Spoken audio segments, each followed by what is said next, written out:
باللہ من الشیطان الرجیم بسم اللہ الرحمن الرحیم واتقوا یوما ترجعون فیہ الی اللہ ثم توفی کل نفس ما کسبت۔ قرآن کریم کی سب سے آخری آیت نزول کے اعتبار سے وہ یہ آیت ہے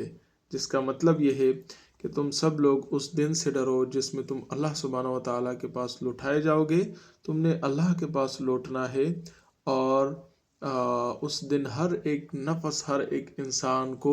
جو اس نے کیا ہے وہ پورا ملے گا۔ قرآن کی سب سے آخری آیت کا ہم سے یہ مطالبہ ہے کہ ہم آخرت کے دن کو یاد رکھیں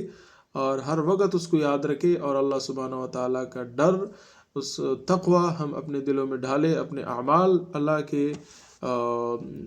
اللہ سبحانہ و تعالیٰ کی رضا کے لیے کرے اور اس دن سے ہم ڈرے جس میں ہم نے اللہ سبحانہ و تعالیٰ کے پاس لوٹ کر جانا ہے۔ یقیناً یہ دن اس دن نے تو آنا ہی ہے، اور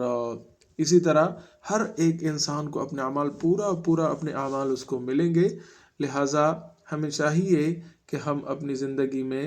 تقوی کا انتخاب کریں، تقوی اپنی زندگی میں ڈالیں۔ یہ اس سے